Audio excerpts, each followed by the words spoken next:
Jedi Fallen Order is the newest Star Wars canon video game and is now available for PC, Xbox One, and PlayStation 4. This game takes place 5 years after the Clone Wars and follows Jedi Padawan Cal Kestis as he explores ancient Jedi temples around the galaxy while being hunted by Imperial Inquisitors. Back in 2012, Disney acquired Lucasfilm for a whopping $4.5 billion. Shortly after its deal with Lucasfilm, Disney also paired with Electronic Arts, or EA, to have exclusive rights to make Star Wars brand video games. And since their partnership, we have had 3 video games within the canon. We had 2015's Star Wars Battlefront, a game with absolutely no campaign and a pretty average multiplayer. Star Wars Battlefront 2 with a really fun but brief campaign and a infamously terrible multiplayer, but has since actually evolved into something quite enjoyable, something that I have had a lot of fun playing. Now EA has partnered with Respawn Entertainment to bring us Jedi Fallen Order, a game that myself and a lot of people, maybe some of you watching this, were cautiously optimistic for, because it has been quite some time since I have been able to really sink my teeth into a great Star Wars story-based video game. Yes, I really did enjoy the campaign in Star Wars Battlefront 2, but it is, as I previously mentioned, quite brief, more brief than I was anticipating going into that game. Now with this game, we have the opportunity to finally tell a good story, and it's a story that I have actually been wanting to be told for quite some time. If you were to give me an unlimited budget, my ideal Star Wars project has always been to follow a Padawan after Order 66, seeing them on the run, trying to survive, similar to First Blood. And not only with this game, but also some of the comic books that we have seen in the new canon, but we are actually getting this story, a story about an inexperienced Force user living in a galaxy where they are constantly hunted. I feel one of the best elements of a Jedi Fallen Order is the narrative that it tells. This story is incredibly rich with tons of lore, more so than you can probably pick up on the first go through, and I was actually really impressed to see how this game was able to tie in some of the in-canon material and how they were able to incorporate the new tie-in comic that went with this game, Jedi Fallen Order Dark Temple. And in that comic, you were introduced to some pretty pivotal characters who play quite a large role in this game. If you haven't read that comic prior to playing this game, I wouldn't say that it's necessarily a requirement, but I do think that it will enhance your experience if you already kind of have a familiarity with some of the characters in play here. But I think the creators of this game actually do make a great decision in how they incorporate the Force with this character specifically.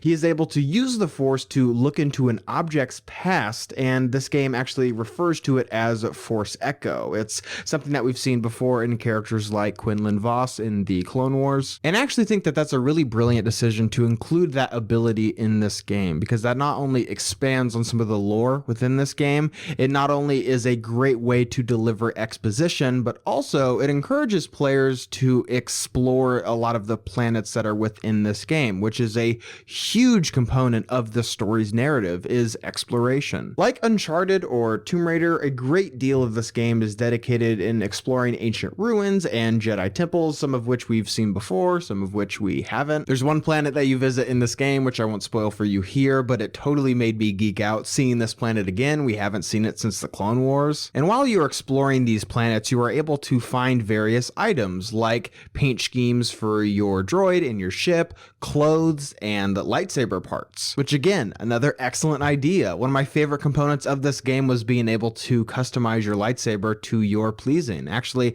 a lot of the parts that are within this game you can also replicate in real life at Star Wars Galaxy's Edge, which is a really cool touch. And I will say that I think the way that Jedi Fallen Order utilizes the Force is probably better than I have seen it done really in any other Star Wars video game. And that's because in this game, I think the creators display a real understanding of how the Force works. Unlike other Star Wars games, you don't really level up at all. As you continue to use the Force more and more and get closer and closer to it, these abilities come back to you and you start to remember things that you did know as a Padawan. There are these great flashback sequences where you can see yourself training with your former master, learning things that you learn in this game like Force Push and Force Jump. These are things at the beginning of the game you're actually not able to do, but as you get closer and closer to the Force and refamiliarize yourself with these abilities, you are able to incorporate them into your large arsenal. And I think that is very in line with what we've seen in canon. You don't have to level up to be able to use the Force. It's not about how much you train or how many push-ups you do, because it's all about your connection with the Force. And I think that this game utilizes that concept incredibly well. And speaking of which, this game has a combat system that is my favorite of any Star Wars video game that I've ever played. One of my favorite elements of this game is that just because you're a Jedi and just because you have a lightsaber in the Force doesn't necessarily mean that you're just going to go through these fights and leave dozens of stormtroopers in your wake. Instead, like Cal, you initially struggle with the combat, and as the game progresses, you get better and better. And by the end of the game, I felt like I could take on dozens of stormtroopers by myself fairly easily. And not to say that this game is easy, because in fact, it's anything but that. When you go into these fights, you have to have a strategy. You have to be methodical about it. If you go into every fight swinging your lightsaber and just hitting your attack button, you're gonna die rather quickly, especially against this asshole who's still gonna haunt my dreams. And with Jedi Fallen Order, I think this game perfectly balances the idea of its combat being challenging yet enjoyable. And it's just a bonus that this game looks gorgeous. The performance capture work put on display here is incredible, and I often found myself in awe of how good this game looks at times. I'm also in love with how this game incorporates light, particularly with the lightsabers. You can use your lightsaber as actually a flashlight of sorts when you're exploring these dark caves. I thought it looked incredibly cool. Unfortunately, there were a few moments in this game in which I experienced some clipping and some rendering issues. It really only happened in cutscenes, but when it did, I found it to be pretty noticeable. And I played this game for the PlayStation 4, and I don't know if some of you noticed it when you played this game, but I found that some of the words didn't always match the character's mouth, again, particularly in these cutscenes. Again, I don't know if this is something that you guys dealt with or if I'm by myself on this, but I thought it was pretty distracting nonetheless. As far as the technical aspects of this game, that's really the only complaints that I have. However, there are some narrative issues as well as some game mechanics that I wasn't a huge fan of. This game makes the odd decision to have these meditation points be the save points for these games. That's where you can upgrade your skill tree and learn new Force abilities and such. Also, you can regain some of the health that you lost. But when you come out of those save points, all of the enemies that you had previously killed actually come back to life, and they are in the exact same spot in which you killed them. Because when I'm walking around these planets, I'm trying to do what the game encourages you to do, and that is to explore, find new items, upgrade your lightsaber, your ship, all that good stuff. But it does get rather annoying when I have to kill the same person 100 times. Now, I get this is how you are able to upgrade your abilities, but I do think that there are some better ways that this could be done. Which actually brings me to my next complaint that I have with this game, and that's in some of the ways that the Force is incorporated into this story and some of the game mechanics. Now, as I already said, I think this game incorporates the Force incredibly well. However, there are some areas that I think how the Force works is rather misrepresented. Now, in this game, you have a Force meter, and you have a finite amount of the Force that you can use before you gain it back, which actually I think is a good idea because it keeps the player from just spamming their Force abilities and keeps this game from becoming Force Unleashed, a game that you feel more like a superhero as opposed to a Jedi. However, in this game, the problem that I have is the way in which you replenish your Force meter, and that's by damaging your enemies, which That's not how the Force works. Yeah, Han, you're exactly right. That's not how the Force works at all. And again, I think this could be done better. For example, if you're in combat and you're able to step away from your enemies and let yourself kind of catch your breath a little bit, refocus in the Force, you could gain those abilities back, similar to how you do in Star Wars Battlefront 2. Because I think that's much more in line with what we actually see in canon. Now, I do understand that the basic concept of having the Force be a finite thing that you can only use a select amount of times is not really the most accurate thing in the world, but it's a video game. I understand. I'm going to let it slide a little bit. But there are some aspects of this game that I just don't really think are in line with what we see in canon. For example, this is something that happens a ton in this game actually, but whenever you are visiting a new planet, almost all of the animals that inhabit this planet immediately try to kill you, and you try to kill them. It is rare that you can come across an animal in this game and it's not immediately trying to tear your skin off. And in the films, we've seen that the Force isn't something that's exclusive to the Jedi and to the Sith. That Force does not belong to the Jedi.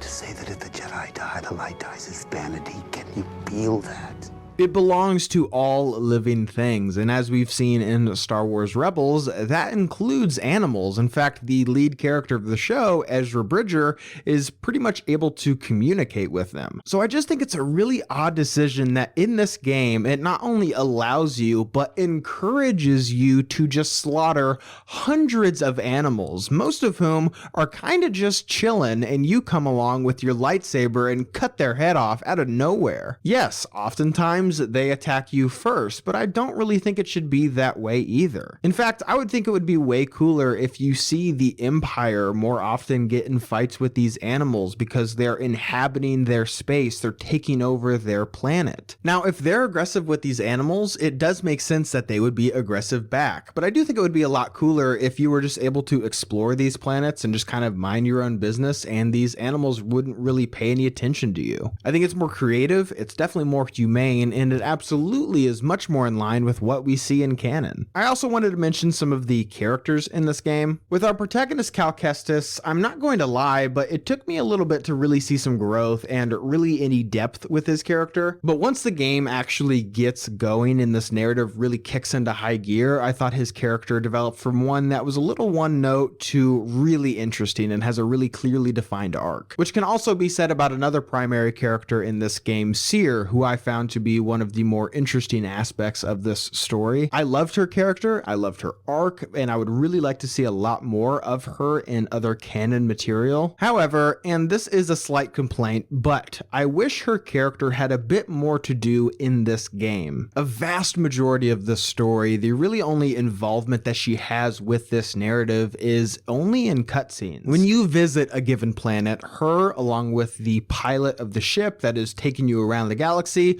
when you leave the ship, they're kind of both just like, all right, kid, knock 'em dead, good luck. For a large majority of this game, they mostly just sit back and would just kind of wait for you on the ship, which I think is really unfortunate. Also, considering the fact that there's not a lot of strong female black women in Star Wars. We've seen a few here and there, but honestly, they're pretty few and far between. And even though I think Seer's character arc is a really fascinating story, I wish she would have a bit more to do than just kind of keep your seat warm back at the ship. I know it sounds like I have a lot of negative things to say about this game, but I don't want to make it seem that way. I really love this game, and this is probably my favorite Star Wars story that I have ever seen put on display in a video game form. I think the narrative of the story is excellent. The gameplay is smooth. I think it's superb. And from a technical achievement, I think EA and Respawn have delivered an amazing experience. And despite the fact that there are some complaints that I have with this game, I cannot wait to play it again. Guys, we are just 1 month away from Star Wars Episode 9, The Rise of Skywalker. I know it's a film that I am incredibly looking forward to, and I am thinking about releasing some Star Wars videos leading up to that film's release, so make sure you keep an eye on my channel for the coming weeks. So did you guys play Star Wars Jedi Fallen Order? What did you think about it? Leave your thoughts and opinions down below. And as always, guys, thank you so much for watching today. I hope you liked today's video.